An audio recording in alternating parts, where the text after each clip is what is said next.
शेतकरी बांधवांनो, खूप दिवसांपासून आपण मान्सूनच्या प्रतीक्षेत होतो. मला असं वाटतं की बहुतांशी भागामध्ये भरपूर असा पाऊस झाला. मान्सूनचं आगमन उशिरा का होईना, पण धडाक्यात झालं असं म्हणलं तरी चालेल. बऱ्याच ठिकाणी ओढे नाले व्हायला लागले. पेरण्या ज्या खोळंबल्या होत्या, गेल्या अगदी महिना दीड महिन्यापासून खोळंबलेल्या पेरण्या, त्यांना कुठंतरी गती मिळाली.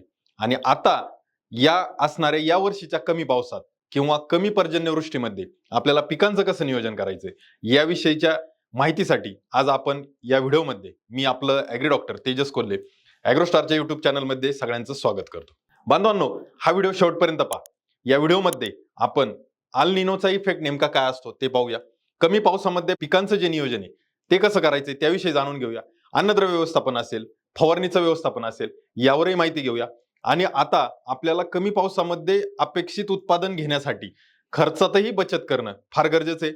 वाढलेली महागाई, वाढलेल्या खतांच्या किमती या सगळ्याचा विचार करून आपण यावर कसं नियोजन करणार आहोत ते या व्हिडिओच्या माध्यमातून पाहूया.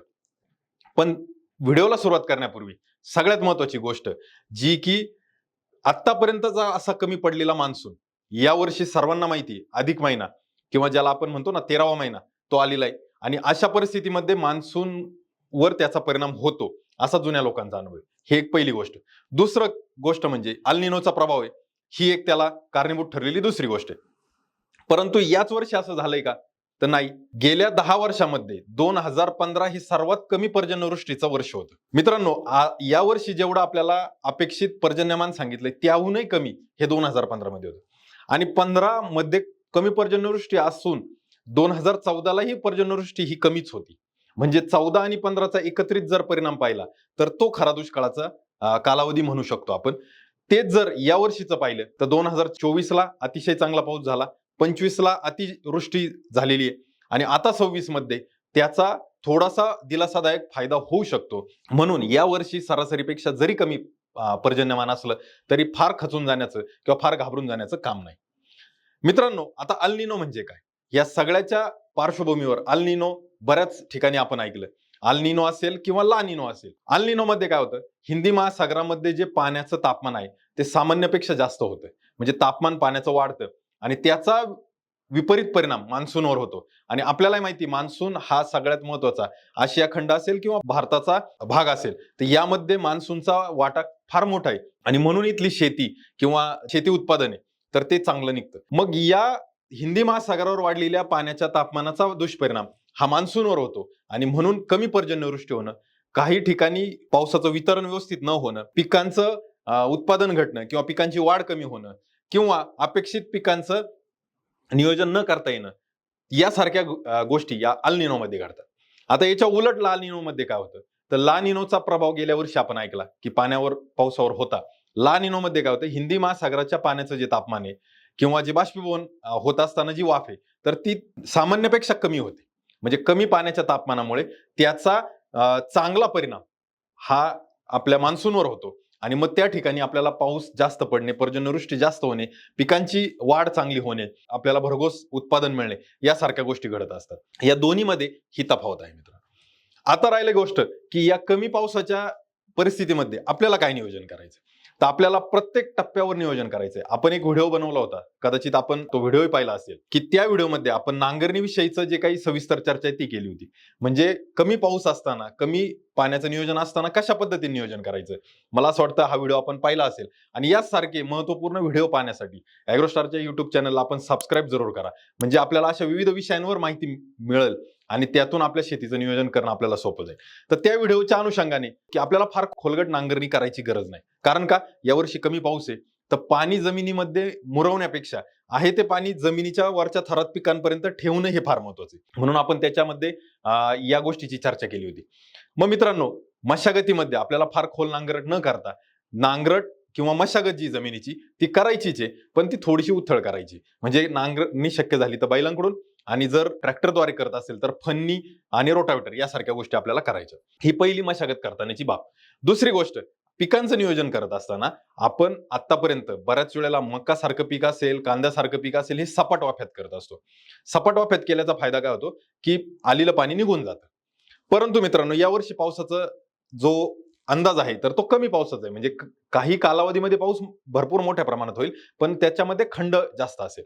मग तो जास्त खंड असेल तर त्या पिकाला पाणी मिळावं यासाठी म्हणून आपल्याला सरीवरंब्यावर यावर्षी जितके शक्य आहे तितक्या पिकांची लागवड आपण करू शकतो. मग त्यात भुईमुग आलं, सोयाबीन आलं किंवा आपली मक्का आली, यासारख्या पिकांना सरीवरंब्यावर जर आपण लावू शकलो तर आपल्याला त्याचा फायदा होऊ शकतो, ज्यामध्ये पाणी जे आहे ते सरीमध्ये थांबेल आणि आपलं पीक चांगलं वाढ करेल. त्या व्यतिरिक्त ज्यावेळेस आपण सोयाबीन सारखं, मूग सारखं, उडीद सारखं पीक पेरणी करतो, तर पिकाची पेरणी करत असताना पेरणीच्या पाठीमागे आपण पाटा चालवतो. पाटा किंवा ज्याला आपण फराट म्हणतो. तर ही का चालवतो? तर ही फराट चालवल्यामुळे जमीन जी काही रेषा पडलेल्या आहेत त्या पूर्ण बुजून जातात आणि जमीन सपाट होते. तर मित्रांनो, मला असं वाटतं यावर्षी ते करायची गरज नाही. तो पाटा न चालवता ज्या पाभारीद्वारे ज्या रेषा पडलेल्या आहेत त्या तशाच राहाव्यात. ज्यामध्ये पाणी, जे कमी पाणी होईल, कमी पाऊस होईल तर त्याचं पाणी साठून राहील. सपाट असल्यामुळे ते पाणी निघून जाऊ शकतं. ते पाणी साठून राहण्यासाठी त्या रेषा तशाच ठेवल्या तर त्याचाही आपल्याला अतिरिक्त फायदा होऊ शकतो. मग पीक नियोजन करत असताना, पिकाची पेरणी करत असताना किंवा शेतीची मशागत करत असताना या गोष्टींचं आपल्याला नियोजन करायचं. मित्रांनो, पिकाचं नियोजन करत असताना ज्यावेळेस आपण पिकाची निवड जशी विचारपूर्वक करू की या परिस्थितीमध्ये आपल्याला कोणतं पीक घ्यायचे, त्यातच आपल्याला याही बाबीचा विचार केला पाहिजे की आता आपण उशिरामध्ये पेरणी करतोय तर कमी कालावधीची पिकं म्हणजे सोयाबीनचे कमी कालावधीचे वाण असतील, कपाशीचे कमी कालावधीचे वाण असतील, यांचा विचार केला पाहिजे. तूर पिकामध्ये सुद्धा कमी कालावधीचे वाण येतात. तर अशा कमी कालावधीच्या वाणांचा विचार आपण करू शकतो. आणि जर अशा कमी पावसामध्ये जर आपल्याला पुढील रब्बी हंगामात किंवा पुढच्या उन्हाळी हंगामात पीक घेणं शक्य नसेल तर मग आपण उशिरा पक्व होणारे वाण जर घेतले तर ते आपल्याला उत्पादन वाढीसाठी मदत करतात. कमी कालावधीतले वाण जे आहेत तर ते आपल्याला तुलनेने कमी उत्पादन देतात. पिकांची निवड आहे तर त्या अनुषंगाने ही वाणांची निवड ही फार महत्वाची असू शकते. आता दुसरी एक गोष्ट, आंतरमशागत करत असताना कमी पाण्याचं पिकाचं व्यवस्थापन करत असतो त्यावेळेस आंतरमशागतीची एक बाब लक्षात घ्यायला लागते का ज्यावेळेस जमिनीमध्ये अतिरिक्त पाणी झाले तर जमिनीत वरचा थर आपण जर मोकळा करून दिला तर पाण्याला वरती बाष्पीभवन होण्यासाठी जागा मिळते. तर तो एक मुद्दा असतो आणि त्यातून आपण पाणी काढत असतो. परंतु अशा परिस्थितीमध्ये आपल्याला ते करता येणार नाही किंवा ते न करणं योग्य राहील. दुसरी गोष्ट की आपण गेल्या वर्षी एका व्हिडिओमध्ये ही पण माहिती घेतली होती की तणांचा व्यवस्थापन आपण कशा रीतीने करायचो जेणेकरून जमिनीत असलेलं अतिरिक्त पाणी तण काढून घेतील. तर यावर्षी आपल्याला तणांचंच व्यवस्थापन करणं गरजेचं आहे, तण न ठेवणं गरजेचं आहे. म्हणून आपल्याला पिकांच्या लागवडीच्या वेळेला आणि पिकांच्या लागवडीनंतर उगवणी पूर्वीचे आणि उगवणी पश्चात अशा दोन्ही तणनाशकांचा नियोजन करून आपल्याला आपलं पीक तणमुक्त ठेवायचे, जेणेकरून जो जमिनीमध्ये असणाऱ्या कमी पाण्याचा तणांद्वारे स्पर्धा करून किंवा तणांनी ते पाणी खेचू नये याची आपल्याला काळजी घ्यायची. मित्रांनो, हे नियोजन आपलं मशागतीचं, दुसरं आंतरमशागतीचं हे केल्यानंतर तिसरं जे व्यवस्थापन आहे ते म्हणजे आपल्याला अन्नद्रव्याचं व्यवस्थापन. आता चालू वर्षी कमी पाऊस हा एक धोका आणि दुसरं जे काही आपले रासायनिक खत आहेत, अन्न घटक आहेत, पिकांसाठी लागणारे घटक आहेत, तर यांच्या वाढलेल्या किमती आणि किमती वाढून असलेली कमी उपलब्धता किंवा ज्याला अनुपलब्धता आपण म्हणतो तर ती. तर या सगळ्याचा जर विचार केला तर आपल्याला यावर्षी अन्नद्रव्य व्यवस्थापनामध्ये फार विचारपूर्वक आणि काळजीपूर्वक खर्च करायचा आहे. यामध्ये सगळ्यात महत्वाची बाब, अशा परिस्थितीत जर पाणी जमिनीमध्ये साठवून ठेवायचं असेल किंवा धरून ठेवायचं असेल तर पाणी धरून ठेवण्याची क्षमता ही रासायनिक खतात नसते, ही सेंद्रिय खतात असते. त्यामुळे शक्य तेवढं सेंद्रिय खत जिथं आपण वापरू शकता, ज्यामध्ये गांडूळ खत असेल, निंबोळी पेंड असेल, त्यासोबतच जे काही शेणखत असेल चांगलं कुजलेलं ते आपण वापरा. सोबतच जे बाजारामध्ये काही सेंद्रिय खत मिळतात जसं की संचार आहे, जे बायो ऑर्गॅनिक मॅन्युअर आहे, मग त्यासारखे अन्न घटक आपण वापरू शकता. फॉस्फरसचा जर घटक आपल्याला द्यायचा आहे, फॉस्फरस युक्त जे खत म्हणू शकतो तर ते परक आहे किंवा सेंद्रिय फक्त खत जर म्हणलं तर सहज सारखं खत आहे, तर हेही बाजारामध्ये चांगल्या दर्जाचे उपलब्ध आहेत, ते आपण वापरू शकता. सेंद्रिय खत जास्त वापरण्याचा फायदा की पाणी धरून ठेवण्याची क्षमता त्याची असते, वॉटर होल्डिंग कॅपॅसिटी वाढते, त्यामुळे जमिनीमध्ये जे कमी पाऊस पडेल तर तेही पाणी आपल्या पिकांना उपलब्ध होईल. मित्रांनो, याच्या व्यतिरिक्त आता रासायनिक खत वापरलं पाहिजे. रासायनिक खत वापरल्याशिवाय आपल्याला उत्पादन येणार नाही. म्हणून आपल्याला कमी खर्चामध्ये रासायनिक खत वापरायचे, तर आता खतांचं प्रमाण आपल्याला थोडंसं कमी करायचंय. म्हणजे आपल्याला माहिती गेल्या 6 महिन्यात खतांच्या किमती ह्या 1.5 वाढल्या.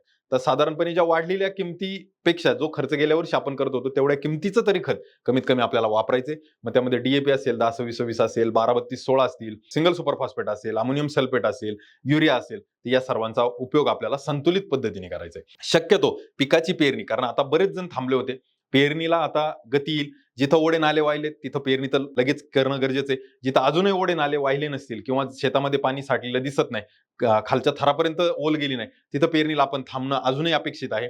आता उशिरा पेरणी करत असताना पेरणी सोबतच आपल्याला अन्न घटक वापरणं गरजेचं आहे, कारण आपल्याकडे फार कालावधी नाही.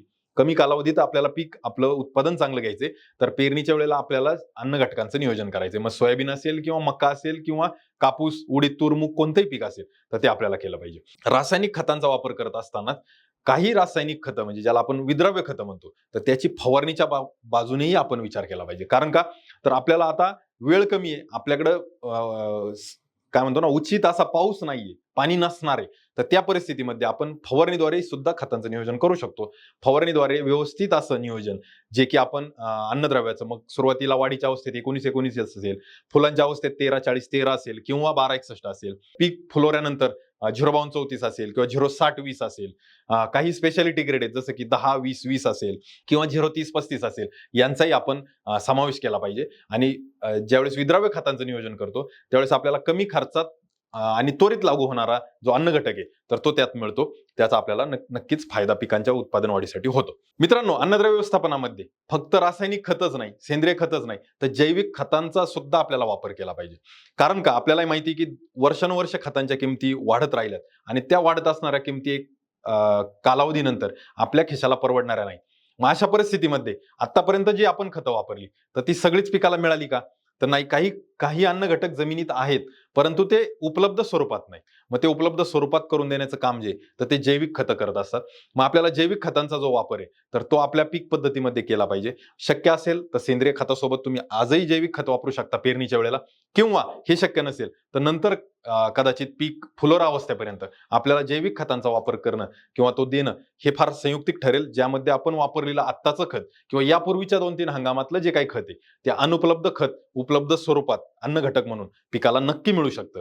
आणि यातून आपल्याला खर्चात तर बचत होईलच होईल, परंतु आपल्या पिकाच्या उत्पादन वाढीसाठी नक्की मदत होईल आणि आपल्या जमिनीचा जो काही पोत म्हणतो आपण तर तोही सुधारण्यास फायदा अवश्य होईल. मित्रांनो, अन्नद्रव्य व्यवस्थापनामध्ये आपल्याला यासोबत पिकाला ताणतणाव येऊ नये म्हणून आपल्याला काळजी घेणं गरजेचं आहे. कारण का, तर 2 पावसाच्या मध्ये असणारा खंड कदाचित आपल्या पिकावर स्ट्रेस येऊ शकतो. मग त्यामध्ये आपण सिलिकॉन सारखे घटक असतील, समुद्री शेवाळी सारखे घटक असतील, याचाही वापर फवारणीद्वारे अथवा जमिनीतून शक्य तेव्हा आपण करावा. आणि तो जर केला तर नक्कीच आपलं पीक ताणात जाणार नाही आणि ज्याचा आपल्याला उत्पादनामध्ये जो काही अपेक्षित फायदा आहे तो नक्कीच मिळेल. या व्यतिरिक्त राहिलेलं व्यवस्थापन म्हणजे आपल्याला आता पीक पद्धतीमध्ये सुद्धा विचार करणं गरजेचं आहे. म्हणजे बऱ्याच वेळा असं होतं की सोयाबीनचं पूर्ण क्षेत्र आपण करतो, तर यावर्षी जर ह्या सगळ्या बाबींचा विचार केला तर मग आपल्याला काही आंतरपीक पद्धती अवलंबता येते का, म्हणजे सोयाबीनमध्ये कदाचित तूर होऊ शकते किंवा कपाशीमध्ये मूग उडीद सारखं पीक होऊ शकतं. तर यासारख्या गोष्टींचा आपण जर समावेश करू शकलो तर आपल्याला एका पिकाचं जास्तीत जास्त उत्पादन न घेता दोन्ही पिकांमधून आपल्याला संतुलित असं उत्पादन घेऊ शकतो. आणि आपल्या जमिनीमधले जे काही अन्न घटक असतील, आपण जे करत असलेली मेहनत किंवा जो काही खर्च असेल तर त्याचं आपल्याला दोन्ही मिळून जर उत्पादन मिळालं तर कदाचित आपल्याला ते आर्थिक दृष्ट्या परवडणार राहील. तर अशा पद्धतीने काही नियोजन आपल्याला करता आलं तर त्याचाही आपण विचार अवश्य केला पाहिजे.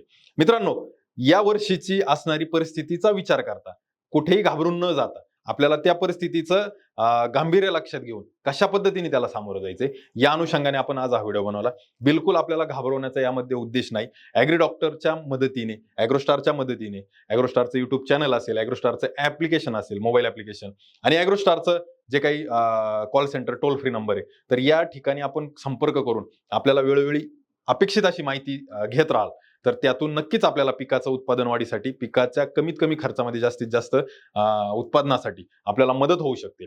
तर त्या अनुषंगाने येणाऱ्या खरीप हंगामामध्ये कमी पावसामध्ये जास्त उत्पादन आणि योग्य किंवा आदर्श शेती करण्यासाठी मला असं वाटतं की या व्हिडिओच्या माध्यमातून आपल्याला पुरेशी अशी माहिती देण्याचा मी प्रयत्न केला.